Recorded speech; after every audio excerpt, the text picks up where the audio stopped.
Recently, ever since the release of The Monkey, I have been on a little bit of a Stephen King marathon. I first started reading King way back in January of 2024 when I first picked up Misery, and let's just say I've kind of read a few since then. I really enjoy Stephen King's nostalgic writing style. King's stories feel like random books I would find in my grandfather's basement that I would be reading at night in the living room.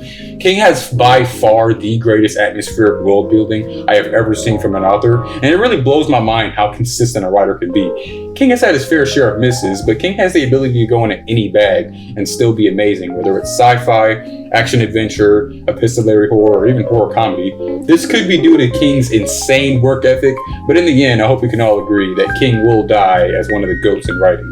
So today, I'm going to be reviewing Night Shift, a collection of short stories written and published by King from 1968 to 1977. It was released after The Shining, becoming his first ever short story collection book and being his fifth published book. So, without further ado, let's do this shit!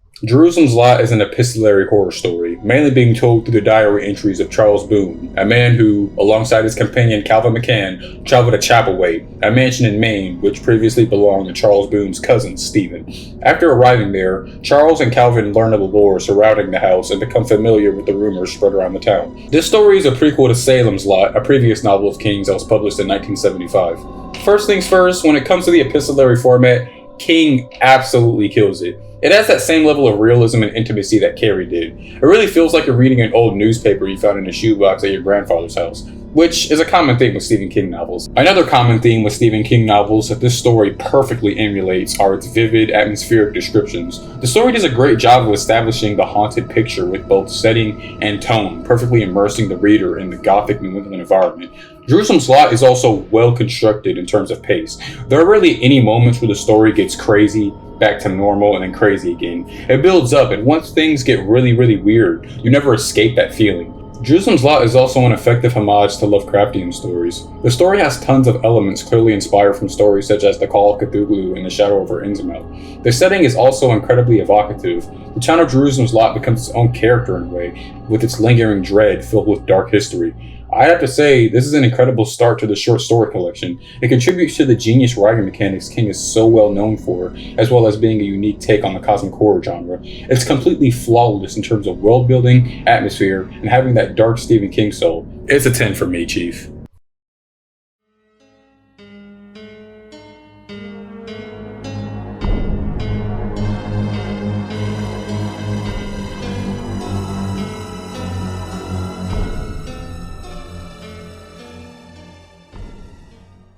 Graveyard Shift is told from the perspective of a young drifter named Hall, who has been working at a textile mill in Maine. His supervisor Warwick recruits him and other employees to help clean an abandoned mill infested with rats. Now look, I know it may sound unreasonable that such a simple old plot could be done so well, but trust me when I say this story is the shit. It combines blue collar and gross out horror together in a way that's handled with style.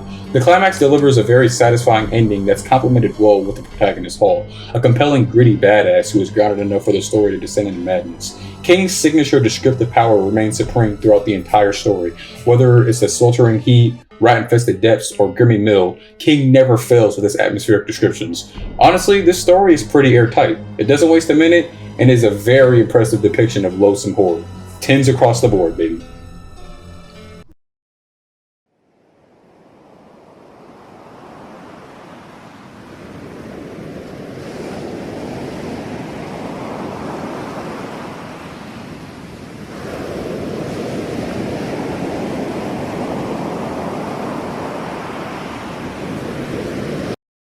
Night Shift tells the story of a post-apocalyptic world resulting from the the A2 and A6 virus.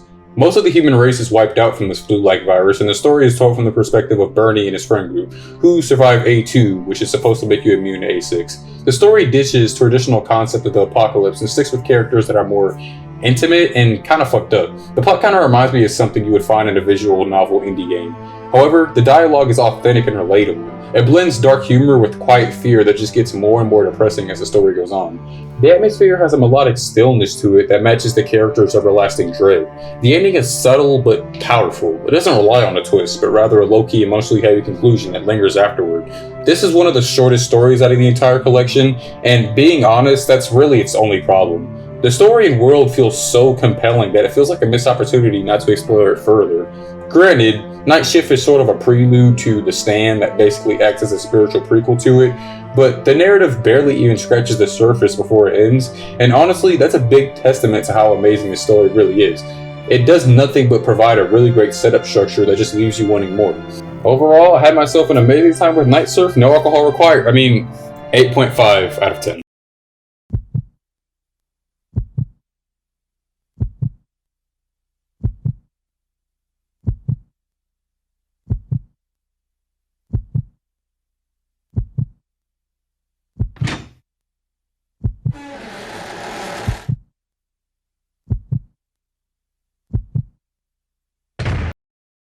I Am the Doorway follows the story of a former astronaut Arthur, who recounts a space expedition he went on, which consequently left him physically disabled, possessing eyes all over his body that establishes him as a doorway for an extraterrestrial civilization, allowing them to peer into our world.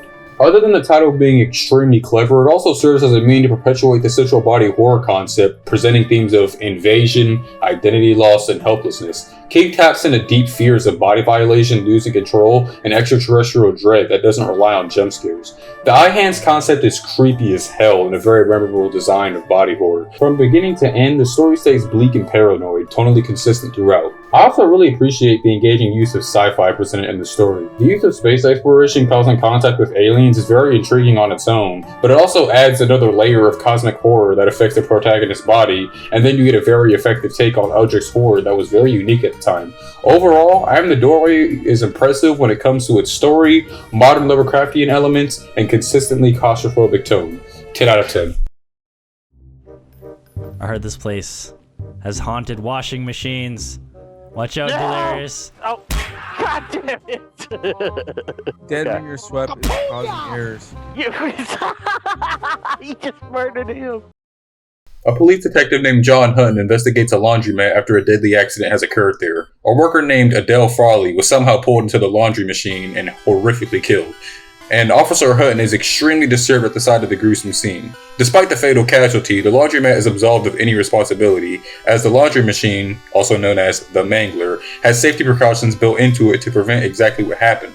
This leads to a small-town lore style of storytelling as more and more events occur with the Mangler, and Officer Hutton goes around interviewing people regarding the machine. There isn't really a best aspect to this story because everything about this story is done so well. The pacing is masterly crafted, escalating from a crazy incident to the supernatural. The imagery is gruesome and intense, and the excruciating scenes where the Mangler injures or kills someone create some of the most unsettling scenarios in a King story, and that's saying something. As always, King paints the setting with gritty precision. You can feel yourself in the laundry room as the machine does its crazy killings, establishing the one shared attribute across all of these 20 King stories: King's atmospheric descriptions. I also really enjoy the small town lore King uses in the book.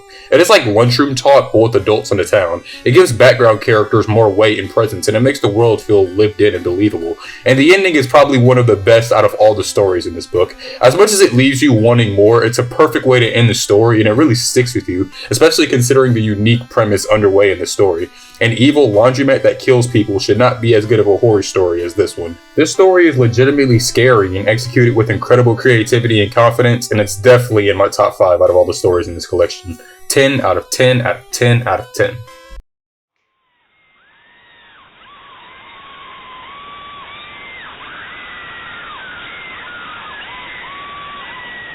What's going on? Don't you want to see? I can't look. Please. It's literally looking at us, Sarah. Stop it, please!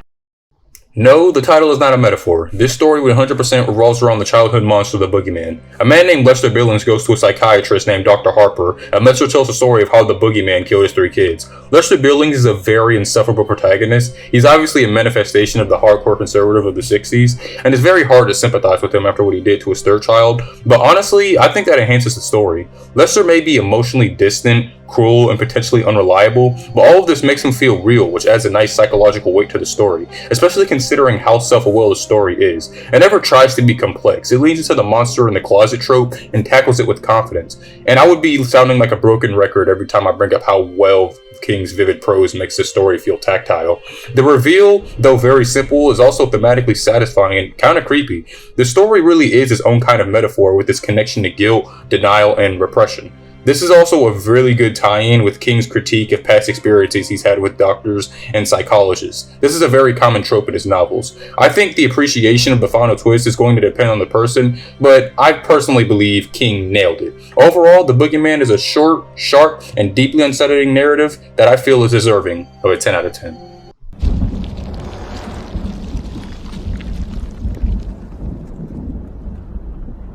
Richie, get out here. You're under arrest. Richie! Get out here now!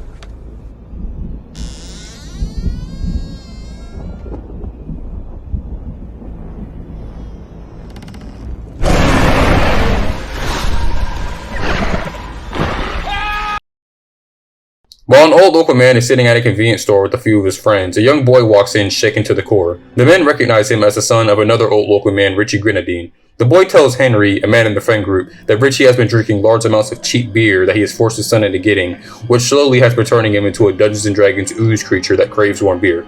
The story is tonally consistent throughout and maintains an oppressive sense of unease with the folklore vibe giving into the horror campfire tale. Just way slimier, no pun intended. This is another simple story in this collection that works really well. A small town bar, a disturbing story, and a monster in an apartment. It's bearable horror done right. However, the one-note premise is a bit of a negative. It's a gross-out tale at its core, and while it's done right, they're not layered themes or metaphors like the Boogeyman had. Nevertheless, the body horror is really disgusting in a way that sticks with you. The story is very ambiguous onto what the monster really is, and it relies on the reader to fill in the blanks. Overall, for sheer mood and ick factor, Grey Matter is arguably one of the tightest stories in Night Shift. It's one of those tales that's deceptively simple, but totally grotesque in the best way. 9 out of 10.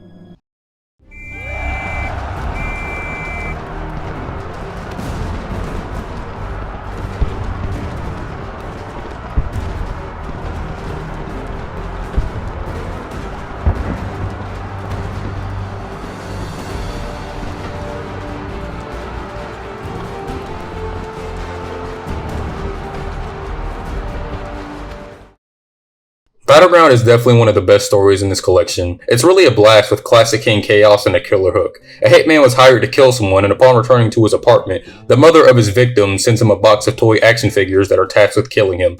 Basically, Hitman versus Toy Story military. It's another one of those concepts that should be a lot sillier than it is, yet somehow it's played straight and smart, making the absurd premise really entertaining. It's one of those stories that I had to read around 3 times to fully understand it and follow along with it, especially since the action scenes are so cinematic. King handles the action with clarity and intensity, keeping it exciting without losing control. Everything in this story is told through action, and it probably has the least amount of dialogue out of all the short stories in this collection. This is definitely in my top 5. It's satisfying despite having no metaphors, it's entertaining despite having little dialogue, and it's cinematic the whole way through thanks to King's amazing delivery of atmosphere. It's a 10 for me, Sergeant.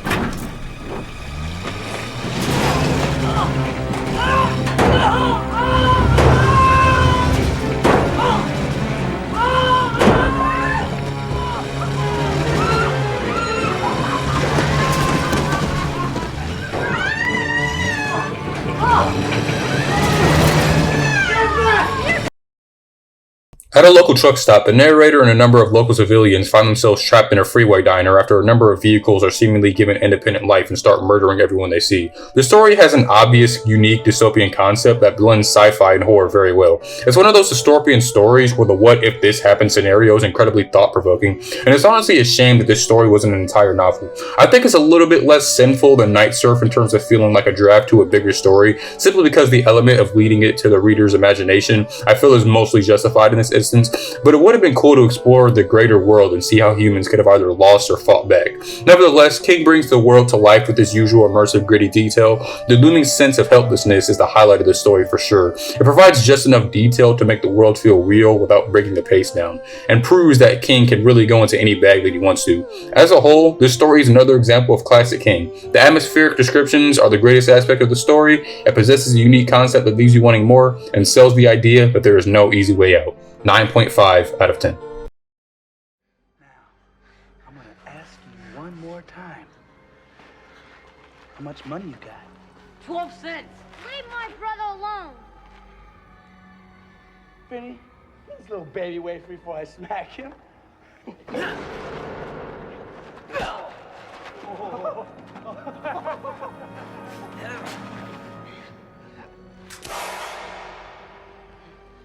Nobody hits me and lives, man. Huh? Hey, come on, guys. Wait! Run, Jimmy, run!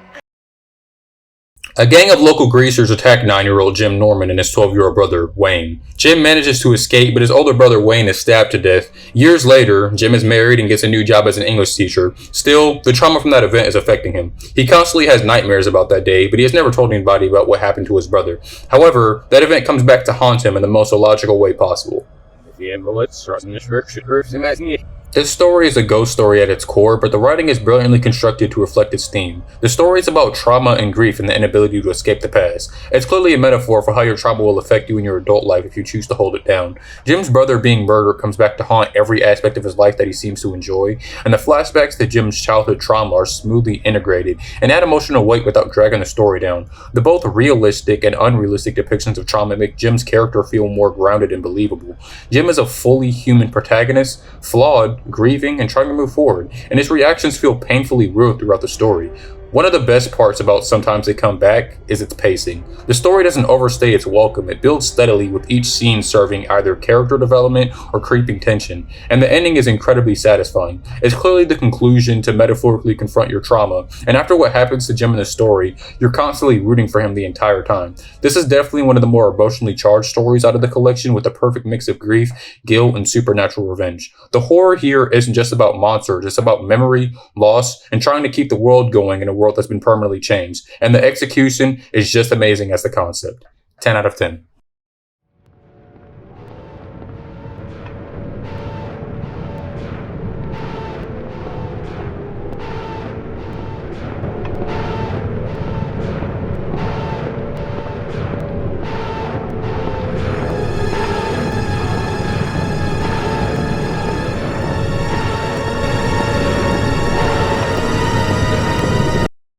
Taking place at a New England college campus, we follow an unnamed narrator as multiple murders occur during Strawberry Spring, a fall spring that brings a thick fog around the college campus during nighttime. The serial killer is dubbed Spring Hill Jack, and through the narrator's eyes, we follow the effect these murders have on the community. My favorite aspect of this book is the combination of the unreliable narrator and the urban legend feel of the story. It sounds like a story Ryan Bergara and Shane Madej would cover on Mystery Files. The college campus during Strawberry Spring gives the story a dreamlike quality that contrasts beautifully with the horror. The narrator's calm, almost detached voice lulls you into the false sense of security, making the ending even more devastating. It's masterclass mixed direction. The twist lands perfectly. It's subtle, unsettling, turns the entire story on its head without screaming surprise, just like a soft, terrifying realization. Strawberry Spring is definitely one of the more straightforward stories in this collection, but it's simplistic in a way that's deceptive. The straightforward style hides a lot of subtle emotion and psychological cues that only hit you full once you reach the final lines. That's honestly all there is to say about the story. It's basically an ingenious constructed horror story from an unreliable narrator as a primary source. It's haunting, super tight, and has a final line that hits hard. 10 out of 10.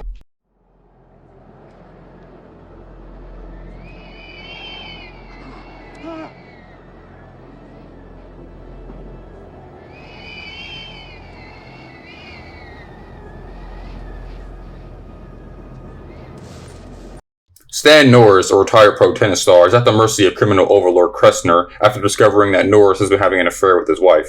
Instead of killing him, Kressner makes a bet with Norris that if he can walk all the way around the 5-inch ledge surrounding the building, he can have his wife and $20,000. If Norris refuses, Kressner will frame him for possession of heroin, which in the 1960s is about 5 years worth of jail time. Norris accepts the wager, and the rest of the story follows his mental game of fear while trying to circumambulate the building. The entire story is a slow, cruel exercise in suspense. Every second you're asking, is he gonna fall? Is something gonna happen? What's the trick? The protagonist's thoughts feel raw and believable under stress, which makes the entire ordeal that much more intense. You're generally rooting for him the entire time, and even things like birds are enough to increase the pressure in the story. Kressner is a great antagonist for the type of story. He is smart in a way that sucks for the protagonist, but he's arrogant in a way that makes the reader pray for his downfall. No pun intended. And the payoff is satisfying and well-deserved, and poetic, and reinforces how a criminal's greatest weakness is getting too comfortable. The story is just another win for me and another testament to Kring's incredible psychological storytelling.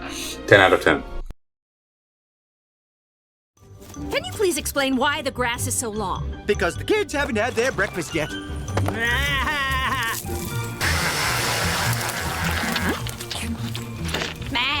And they're eating their greens. I couldn't find any good footage to use when describing this story, so you guys are just going to watch me play the Lawnmower Man off the SNES. Harold Parquet is in need of a new lawn mowing service. After seeing an ad for a new mowing service, he hits them up. Afterwards, a van with Pastora Grenier on the side pulls up to his home, and a hairy potbelly man pops out. That's pretty much all I can give you without spoiling the funniest part of this story. This story is a horror comedy, and its concept feels like something right out of an episode of The Amazing World of Gumball. It shouldn't work, but to me, it just does. It's both hilarious and very terrifying. The story mixes both grotesque imagery and shock value in a way that creates a weirdly perfect comedic rhythm. Just like all story in this collection, this one is short and sweet. The story is tight and well-paced. It knows exactly how long it needs to be. It hits with the punchline and gets out. Call me crazy, but this story is absolutely perfect for me as somebody who both enjoys horror and dark comedy. This story was everything I needed to be. It's a 10 for me. Also, if you have a weak stomach, you might want to skip this one, or just look up its plot on Wikipedia.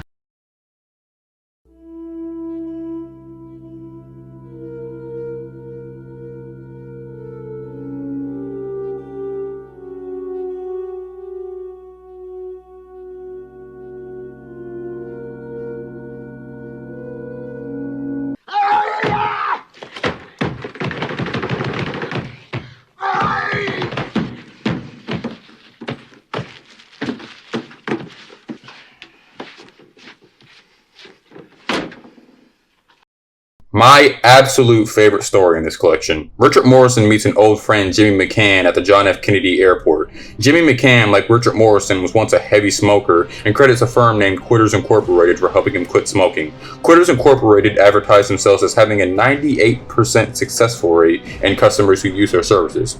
Morrison takes McCann's card and doesn't head to the firm until about a month later. After agreeing to the service, Morrison learns that their method of getting customers to quit smoking is a bit unorthodox. The concept is definitely the best thing about this story. It's Kafkaesque horror filtered through a corporate lens. King mixes old school horror with comedy, telling the story of how radical punishment will affect those in the upper class. The story nails the mental back and forth of someone trying to quit a deeply integrated habit, all wrapped in a tight, suspenseful narrative. You root for Morrison even when he's struggling because he feels real. His fear, guilt, and dark humor carry the story's emotional core. Every character as a whole is distinct and believable. The company rep is eerily polite in a way that's both funny and terrifying. Morrison's wife is pretty standard, but her importance to Morrison by proxy makes her extremely vulnerable. I'm purposely being vague about this story because its twists are genuinely surprising. I had my jaw on the floor pretty much the entire story. Just when you think the story is done surprising you, it throws one last chilling twist that sticks with you, especially the ending. It's quiet, sinister, and devastating. It lands like a punchline from hell. King was struggling with addiction throughout the 70s and the 80s, and you can really tell he put a lot of himself in Morrison. King has had many unpleasant experiences with psychiatrists and has been very vocal about his criticism of psychoanalysis, which is clearly a theme also present in the Boogeyman. This story aged like fine wine, and it's the easiest 10 I ever needed to give. And on an unrelated note, if you've ever struggled with any addiction whatsoever and you signed up for Critters Incorporated, would they be able to make you quit, or would you fail?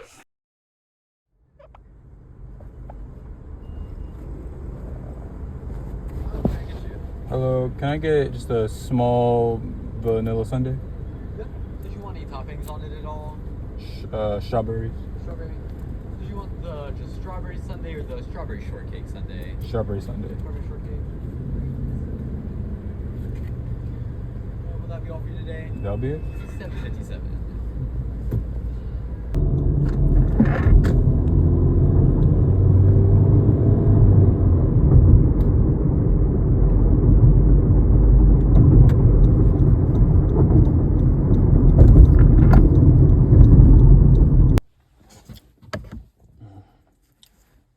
Isn't that good? Yes, good.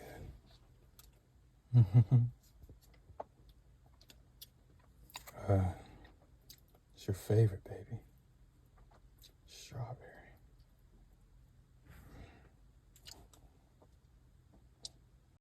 While studying for a sociology final, Elizabeth Rogan, a popular college student, meets Ed Hebner, a less popular college student. Ed gives Elizabeth her test notes for the final and says that he's already finished the class. He also offers to buy her strawberry ice cream, which he knows she's thinking about. After saving her scholarship with an A on the final, she reassures Ed that she is seeing someone named Tony, and over the course of the story, Ed seems to suspiciously grow on Liz in an unordinary way. The most impressive aspect of this story to me is its introspective exploration of consent and control. The story may seem a little cringe by today's standards, but back in the 70s, nuance around autonomy, toxic love, and gaslighting were very rare. This is the same time period where kissing a girl that you liked when she was asleep was considered normal. This story plays into that dynamic, and it starts off as an old-school charming romance novel, and then veers into classic King territory. King weaves in metaphors and visual cues, like the idea of somebody knowing what you need without your input. That elevates the story to basic horror to layered comedy.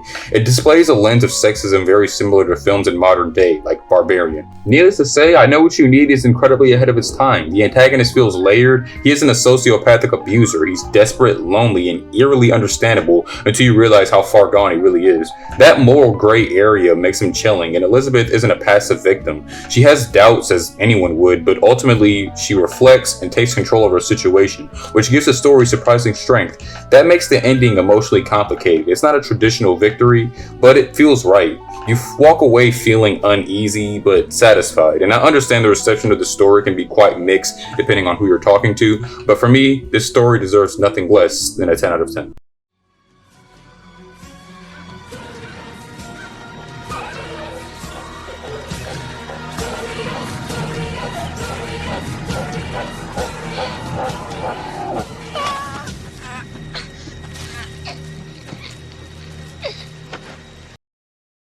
While driving through rural Nebraska, a damaged married couple, Bert and Vicky, unintentionally drive over a boy who has a slit throat and a luggage that has a cornhusk crucifix. In Gatling, the closest town over, Bert and Vicky decide to put the body in the trunk of their car and report the occurrence to the local police. Vicky continues to get an uneasy feeling about the place they're in and begs Bert to get out of the town. Bert brushes off her worries, which leads to a very dramatic consequence later on.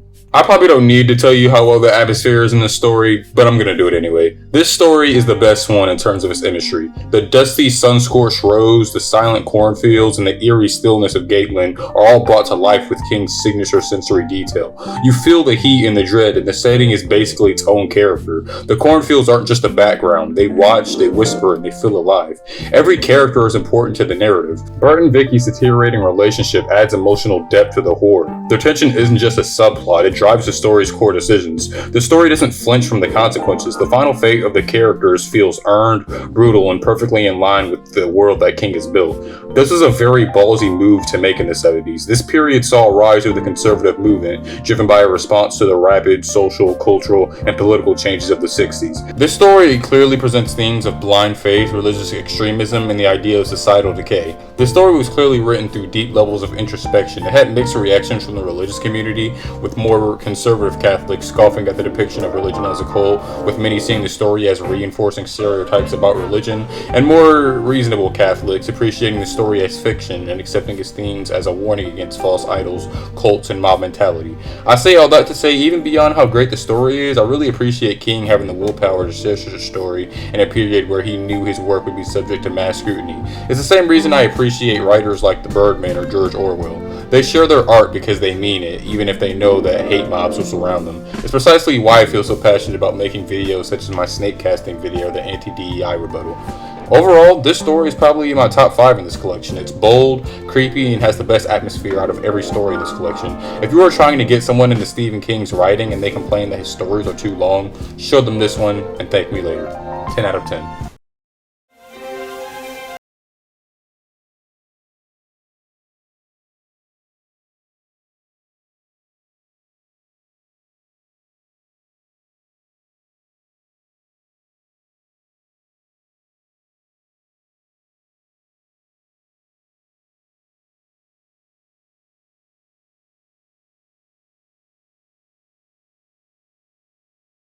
The Last Rung on the Ladder is my second favorite story in this collection, right behind Critters Incorporated. This story is not for the faint of heart, and it's a story I think about a lot. This story follows Larry, a successful lawyer, going through his past experiences with his little sister Kitty. When their parents are away, they engage in a forbidden pastime where they take turns climbing up a ladder in their barn and jumping from a crossbeam 70 feet into a haystack. The exhilaration is enhanced by the ladder's age and danger.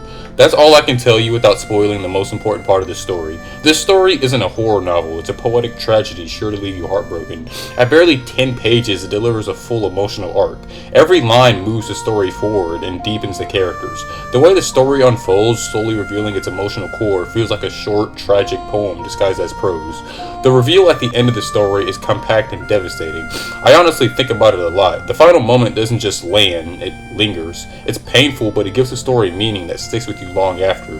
The story tackles topics related to depression and suicide ideation.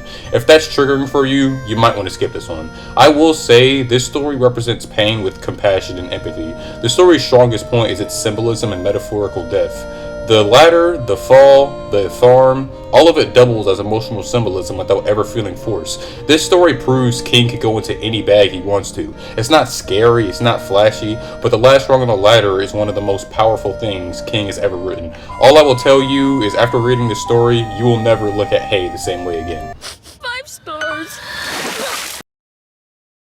My ex just sent this to me. Your ex sent you that?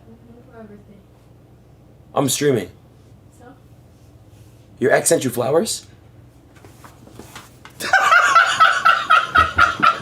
My birthday! Why are you laughing? Wait, am I getting trolled? Hey man, sorry man. Why? Hey, look how she. I had to tell you. Look how she holding it though. Yeah, why are you holding it like that? I'm so happy.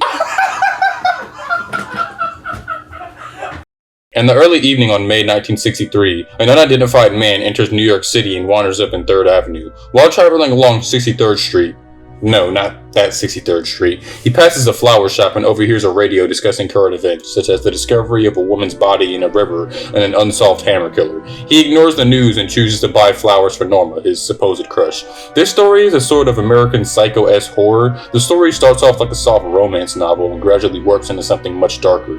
The slow burn, misdirection is masterfully handled. King builds up a believable space where love is in the air, but shows how easily that can be faked, twisted, or weaponized by someone unwell. The city feels alive. The scent of the flowers, the soft spring air, and the innocent smiles. King sets the mood so well that you almost forget it's a horror story until you can. And then the reveal doesn't just shock you, it recontextualizes everything that came before, turning the sweetness into dread in one brutal beat. Everyone sees the man as harmless, kind, and maybe even a little sad. No one suspects the truth. King plays how well we judge people based on appearance. It seems like this short story could benefit the parrots on Twitter. I could absolutely see this short story being a short film. The pacing, the visuals, and the final shock make it right for adaptations. Sadly, much like Trucks and Night Surf, that's also the main thing holding the story back. I understand the perspective of, well, we got the message. We know who the serial killer is. We know why he's a serial killer. From that perspective, it's a complete story. But of all the stories in Night Shift, this is definitely one that basically begs for expansion. There's so much potential to explore the killer's past, his psychology, or more of his crimes. Again, it's not a sin bad enough to knock how amazing the story is, but it's a sin nonetheless. I guess we'll have to wait for an ambitious filmmaker to have the balls to try and expand this story. Still, this story is as amazing as all the other ones in this collection, and strangely, it kind of makes me want to visit New York for a 3rd time. 9 out of 10.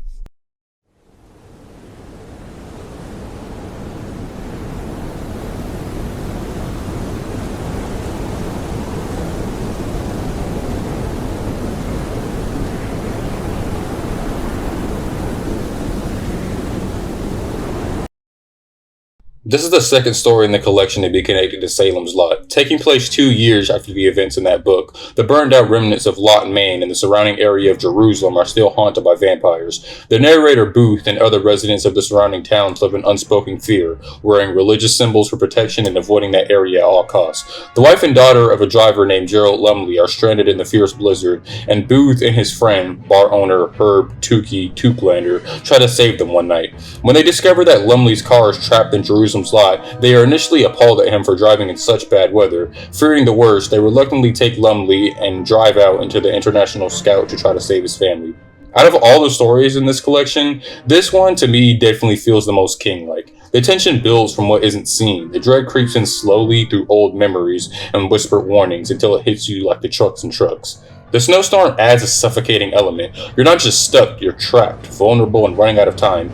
As a spiritual connection to Salem's Lot, the story doesn't just reference the past, it deepens it. The older narrator recounting the events adds weight and regret, making the story feel like a folktale at a bar, with deadly truth beneath it. It really is a classic King at his finest. There's not really much else to say about it. It's an easy 10 for me, and recommended for anybody who read and enjoyed Salem's Lot. Just a little chunk of hope keeps me going every day. Keeps me going every day. Just a little chunk of hope keeps me going every day. Keeps me going every day. Last and debatably least, The Woman in the Room is a story about a man who decides to manipulate his terminally ill mother into taking painkillers. That's it. That's the story. Its glaring flaw is obviously its one-note structure. The story lingers in one emotion, grief and guilt. I don't 100% think that's a bad thing either. Much like Grey Matter, it's not really layered, but everything about the story is still done right.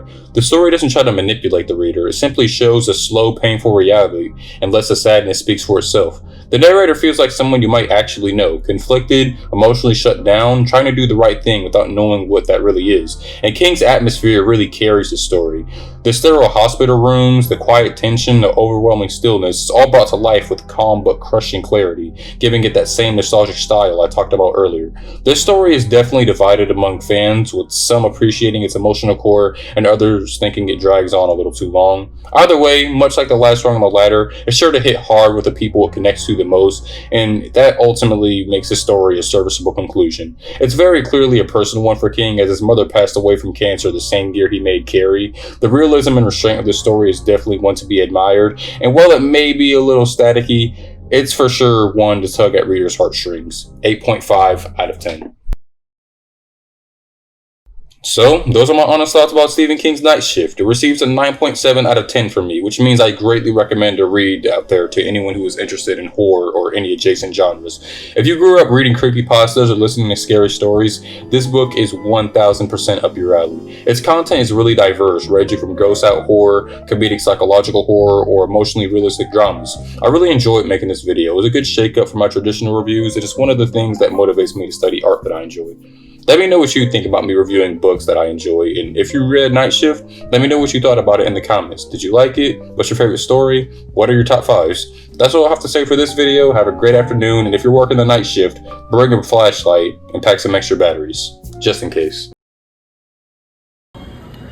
That is 60 FPS tornado right there. That's crazy. That's beautiful. I'm at work right now. Look at this. Something that ain't beautiful.